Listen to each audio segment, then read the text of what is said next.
자, 오늘 이 본문에 있는 말씀을 가지고 문제를 해결해 주시는 분이라는 제목으로 하나님의 말씀을 나눌 때 여러분이 크게 은혜를 받으시고 힘을 얻으시고 소망을 얻는 시간이 되기를 주의 이름으로 축복합니다.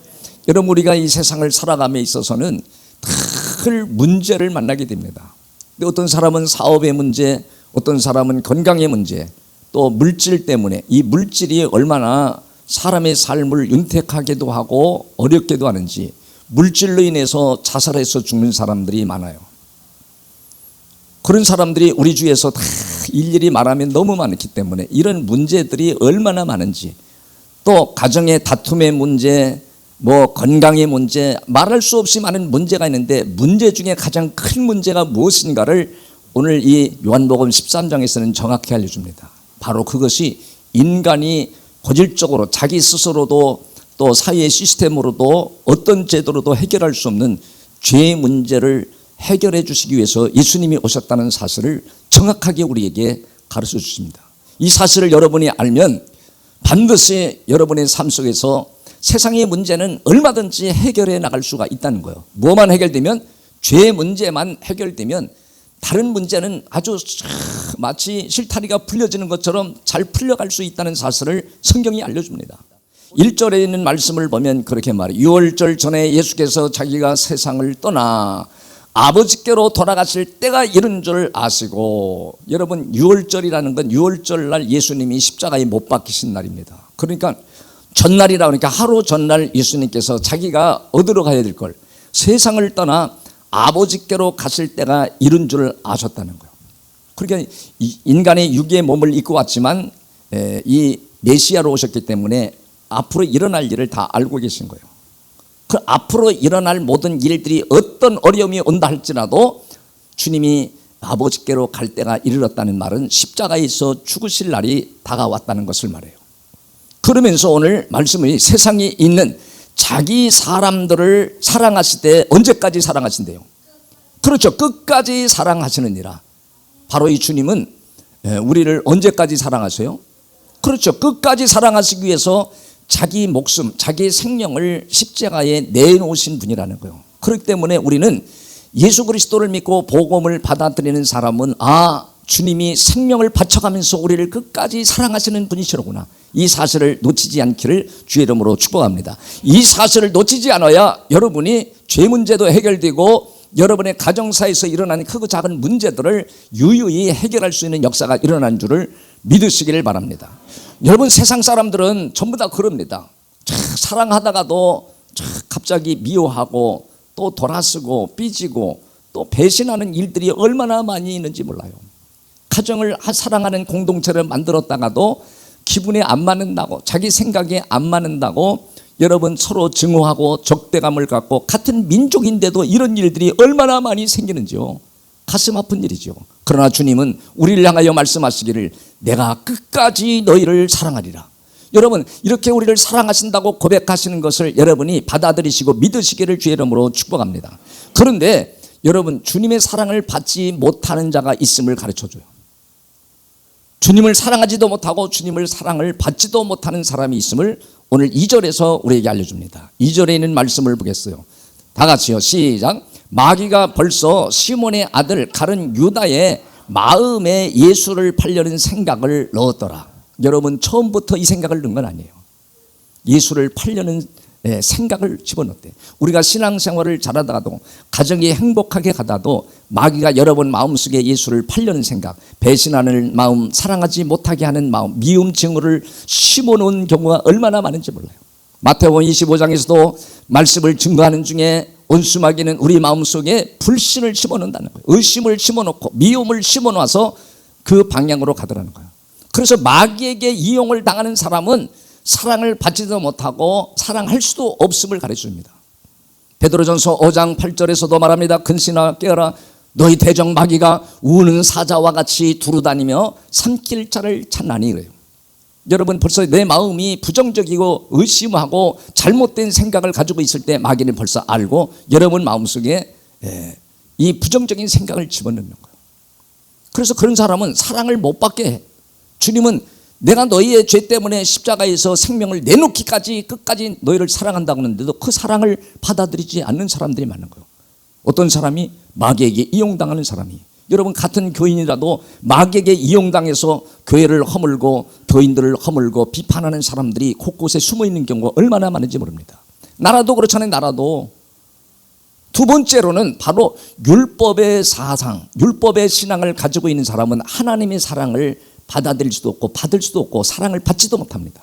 여러분, 이 가룟 유다는 무엇을 가졌냐면 율법 신앙을 가지고 있었어요. 예수님에게 복음을 들으면서도 현장에서 주님이 이적을 행하는 걸 보면서, 여러분 요한복음 1장에서 12장까지 예수님이 메시아라는 거, 구세주라는 사실을 많은 표적과 이적을 통해서 다 보여줬음에도 불구하고 그 사실을 인정하지 않는 거예요. 여러분, 그래서 율법 신앙을 가진 사람들은 계속해서 신앙생활 속에서, 가정생활 속에서도 계속 자기는 깨끗한 사람이다, 자기는 착하고 의로운 사람이다, 남을 구제하고 베풀어주는 사람이다, 의연중에 그걸 나타내요. 그러다가 자기 생각에 안 맞으면 가차없이 누구라도 정죄하고 비판하는 일을 서슴지 않고 하는 것을 보게 됩니다. 여러분 12장에 가서 보면, 요한복음 12장에서 가서 보면 그렇게 말합니다. 12장의 1절을 보면 먼저 6월절 엿새 전에, 예수님이 십자가에 달리시기 엿새 전에 예수께서 베다니에 이르시니 이곳은 예수께서 죽은 자 가운데서 살리신 나사로가 있는 곳이라. 좀 건너뛰어 3절로 얼른 넘어가 봐. 3절로 가면 마리아는 지극히 비싼 향료 곧 순전한 나드 한 근을 가져다가 예수의 발에 붓고 자기 머리털로 그의 발을 어떻게 했어요? 닦아줬어요. 이게 얼마나 귀한 일인지, 여기에 오묘한 진리의 말씀, 복음의 말씀들이 얼마나 많이 숨어 있는지. 언젠간 기회가 되면 이 말씀을 이렇게 풀어줄 때가 올 겁니다. 그래서 그 발을 닦으니 향유 냄새가 집에 가득하니라. 4절에 그랬어요. 제자 중 하나로서 예수를 잡아줄 가룟 유다가 말하되 이 향료를 어찌하여 300데나리온에 팔아? 누구에게 주라는 거예요? 가난한 자들에게 주지 아니하였느냐. 마치 자기는 의인인 거예요. 남을, 어려운 사람을 구제하고 남을 도와주는 선한 사람으로 인식하고 율법 신앙을 가지고, 이 마리아가 옥합을 깨뜨려 예수님의 팔을 씻는 것을 보고 정지하고 비판을 합니다. 이렇게 말할 때 6절에 이렇게 말하면 가난한 사람들을 생각함이 아니요, 그는 뭐라고 그래요? 도둑이나 돈깨를 맞고 자기 넣는 것을 뭐 했대요? 훔쳐가는니라. 그래서 여러분, 돈 맡은 사람들은, 돈을 주관하고 돈을 맡아서 있는 사람들은 어느 곳에든지 뭐 누구든지 상관없이 항상 부조리와 거기에 돈을 훔쳐가는 사람들이 늘 있습니다. 그 어느 단체든지, 뭐 교회도 그렇고 총회도 그렇고 모든 곳이 그렇습니다. 돈이 움직이는 곳에는 언제나 그 돈에 대한 탐심을 놓지 못하는 경우가 많아요. 그렇기 때문에 투명하게 그걸 관리 안 하면 문제가 생기는 것이 얼마나 많은지. 그래서 이 가룟 유다도 율법 신앙을 가지고 있었기 때문에 오히려 정죄하고 비판하잖아요. 좋은 일을 하는 것을, 내가 좋은 일을 해야 되는데. 그래서 성경에 누가복음에도 자, 다 같이 한번요. 이르시되 화 있을진저 또 너희 율법 교사여 자기 어려운 짐을 사람에게 지우고. 율법 교사들은 계속 율법을 지키라는 거예요. 율법을 지켜야 복을 받는다. 그래서 그것을 어려운 짐이라고 그래요. 어려운 짐을 율법을 지켜야, 선하고 착한 일을 여러분이 해야만이 하나님이 복 주시고 세상에서도 인정받는, 이런 걸 다 율법신앙이라고 해요. 어려운 짐을 사람에게 지우고 너희는 한 손가락도 이 짐을 어떻게 해요? 자기는 안 한다는 거예요. 여러분, 착한 일, 선한 일을 하지 말라는 게 아닙니다. 주님이 주시는 마음으로, 복음으로 해야만이 하나님 영광을 받으시고, 여러분이 하는 그 주님의 마음으로 남을 섬기고 구제하는 걸 하나님 영광을 받으세요. 자기가 하는 걸 안 받아요. 그건 세상 사람도 누구나 다 하는 겁니다. 그래서 자기가 영광을 받아, 내가 이렇게 어려운 사람들 도와줬어, 내가 이런 어려운 사람들을 볼러봤어. 그게 가룟 유다의 신앙입니다. 여러분, 착각하면 안 됩니다. 그래서 복음을 계속 말하는 건, 이 복음은 여러분의 얽히설키 모든 문제를 다 해결해 주실 뿐 아니라 거기서 자유케 하고, 여러분이 의인이 되는 게 아니라 주님이 주시는 믿음으로 의인이 되어서 영원한 영생천국에 들어가도록 말씀해 주시는 것을 여러분이 믿어야 주님이 현장에서 역사하시는 줄을 믿으시기를 바랍니다. 믿으시기를 바랍니다. 오늘 본문으로 돌아오면 그랬어요. 3절에도 그렇게 말합니다. 오늘 3절에 보니까 저녁 먹는 중에 예수는 아버지께서 모든 것을 자기 손에 맡기신 것과 하나님이 자기 손에 예수님께 모든 걸 맡겼다는 거예요. 또 자기가 하나님께로부터 오셨다가 자기는 세상에 사람을 통해서 왔지만 하나님께로부터 왔다는 사실을 정확하게 제자들에게, 오고 오는 모든 사람들에게 말씀하십니다. 그러면서 아버지께로 돌아가실 것을 아시고 4절에 저녁 잡수시던 자리에서 일어나 겉옷을 벗고 수건을 가져다가 허리에 두르시고, 그러면서 5절에 뭐라고 그러죠? 예, 대하에 물을 떠서 제자들의 발을 씻기시고 그 두르신 수건으로 닦기를 시작하며 그랬어요. 여러분, 예수님이 지금 대하에 물을 받아서 제자들의 뭘 씻었어요? 발을 씻어. 이 세족식 한 거예요. 그 세족식이 이런 의미를, 그냥 세족식 하는 의미만 가지고 있는 게 아니에요. 여러분, 발을 씻긴다는 것은 뭘 말하냐? 다음 절에서 보면 예수님이 제자들의 발을 씻길 때 제자들은 이유도 의미도 알지도 못하고 앉아서 발을 다 씻김을 받는데 아무 말을 하지 않는 거예요. 여러분, 유대 나라는 당시에는 이렇게 아스팔트가 있는 게 아니기 때문에 먼지길을 다니는 거예요. 양발을 신는 시대도 아니고 지금처럼 좋은 운동화를 신고 구두를 신는 시대도 아니기 때문에 집에 딱 들어가면 먼저 발을 씻는 일을 하는 거예요. 근데 예수님이 지금 십자가를 짓기 하루 전날 뭐 했어요? 세족식을 해주는 거예요. 발을 닦는 거예요. 제자들이 발을 닦는데 제자들이 묵묵히 앉아서 발을 닦는데 거기에 유난히 베드로만 어떻게 이 더러운 발을 예수님이 어떻게 닦으실 수 있나이까? 내 발은 못 닦습니다. 못 닦어. 내가 예수님을 닦아줘야지. 우리가 예수님을 닦아야지. 어떻게 예수님이 우리처럼 이 더러운 발을 씻겨줄 수 있습니까? 그 자기는 마치 의인인 것처럼, 대단한 것처럼. 그렇게 예수님이 뭐라고 그러죠? 여러분 8절에서 보니까 그렇게 말합니다. 베드로가 이르되 내 발을 절대로 뭐예요? 씻지 못하리다. 내 발은 절대로 씻지 못하나이다.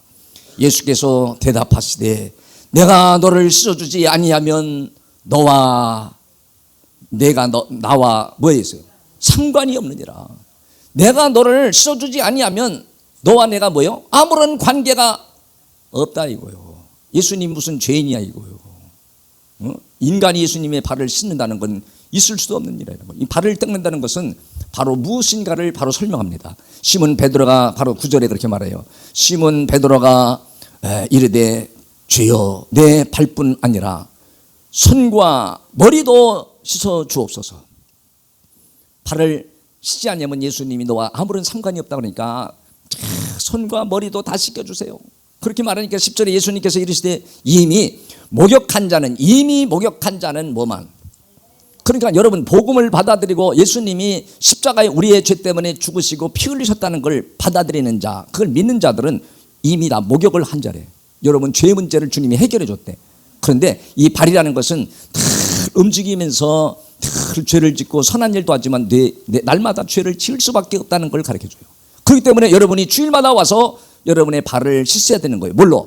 물로 씻으라는 건 복음의 말씀으로, 진리의 말씀으로 여러분의 영혼과 마음과 모든 걸 날마다 씻으라 이거예요. 잘못될 때마다 날마다 씻으라는 거예요. 그 얼마나 귀한 이 사명을 가지고 주님이 오셨는지. 발밖에 쓸 필요가 없느니라. 발밖에 쓸 필요가 없다. 이미 목욕한 자는 팔만 씻으면 된다. 생활 속에서 날마다 미워하고 증오하고 원망하고 불신하고 잘못되었던 삶의 그 생활의 죄들만 그때그때 씻으면 된다. 온 몸이 깨끗하니라. 발만 씻으면 깨끗하다 이거요.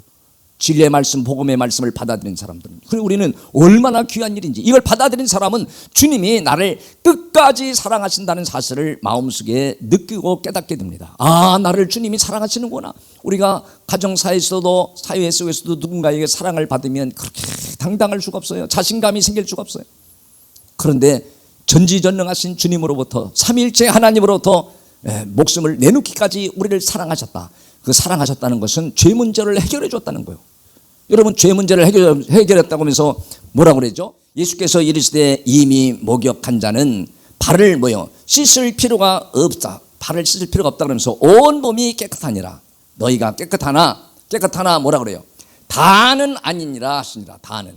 11절에 이는 자기를 팔 자가 누구인지를 아십니라. 그러므로 다는 깨끗하지 아니하다 하시니라. 그러게 여러분, 마귀에게 이용당하는 사람, 우리가 평생 신앙생활에도 율법 신앙을 갖고 있는 사람, 마귀의 종이 줄 여러분 인식해야 돼요. 그래서 여러분 생각에 내가 불신의 생각을 가지고 교회를 허물고 또 타인을 허물고 가정을 힘들게 하는 사람들은 말씀을 듣고 회개하는 거, 회개하라. 발을 씻어라. 발을 씻어야 너가 사는 일이 벌어진다. 이번에도 여러분 그 대기업에 좋은 직장을 다니는 사람이 40대인데 부인을 죽이고 두 아들도 죽여버리고 자기도 극단적인 선택을 한 것이 이번에 매스컴에 다 나왔잖아요. 얼마나 힘들면 그러겠어요.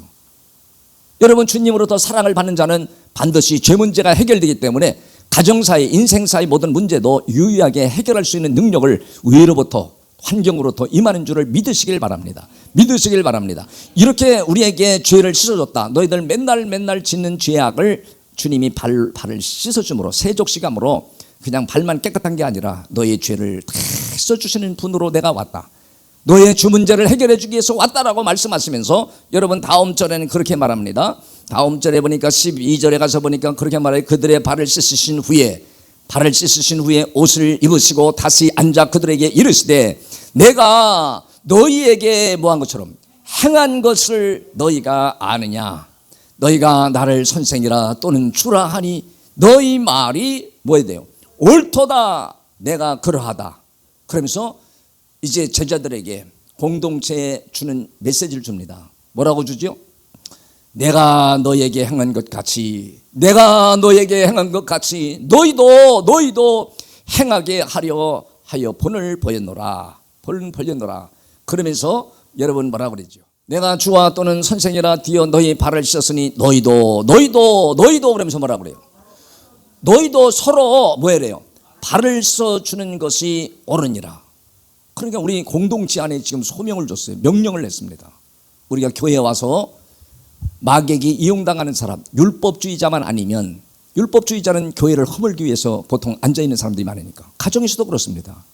가정은 다 같은 공동체에 사랑하는 공동체이면서도 가정을 율법주의 사상을 가진 사람은 공동체를 허물어 버리잖아요. 있는 돈 없는 돈 다 부모를 공갈을 쳐서 다 뺏어서 완전히 다 탕진해 버리는 그런 자녀들이 얼마나 많습니까? 또 어디는 남편이 그러고 어디는 또 아내가 그러고 그런 공동체가 얼마나 많습니까? 그런데 오늘 주님이 그러는 거예요. 여러분, 내가 모든 문제를 해결하고 내가 끝까지 너를 사랑했으니 너희도 서로 발을 씻어주는 공동체가 되라는 거예요. 그것이 옳으니라. 그 사명을 준 거예요. 우리가 공동체 안에 인본주의로 온 사람 또는 마귀에게 이용당하고 율법주의자만 아니면 우리는 모두가 공동체 안에서 발을 씻는 일을 해야 돼요. 그 사람의 단점과 약점과 허물을 덮어주고 계속 발을 씻는다는 것은 섬겨주는 걸 말하는 겁니다. 여러분, 교회 공동체를 여러분이 이렇게 섬기고 약점과 연약한 점을 씻어주는 역할을 할 때 바로 교회는 건강한 교회. 여러분, 건강한 교회라는 것은 교회는 이스라엘 목사가 세운 것도 아니고 여러분이 세운 것도 아니고 여러분이 돈을 내서 세운 것도 아니고 바로 예수 그리스도가 십자가에서 우리의 모든 죄 문제를 해결하시고 세우신 것이기 때문에 이 교회는 예수님의 몸이라는 거예요. 예수님의 몸. 그렇기 때문에 우리가 예수님이 말씀하시는 너희가 서로 발을 씻어주는 일을 하라. 여러분, 아무리 목사가 훌륭해도 늘 허물이 있습니다. 여러분이 아무리 신앙생활을 오래 했어도 허물이 있습니다. 그 허물을 덮어주고 또 이해해주고 씻어주고 섬기는 이 일을 할 때 교회 공동체는 급속도로 건강한 공동체, 행복한 공동체, 하나님이 원하는 공동체. 그래서 교회가 하나님이 원하는 뜻을 과감하게 행할 수 있는 역사가 일어나고 여러분의 가정도 전부 다 회복되어지는 역사가 일어나는 줄을 믿으시기를 바랍니다.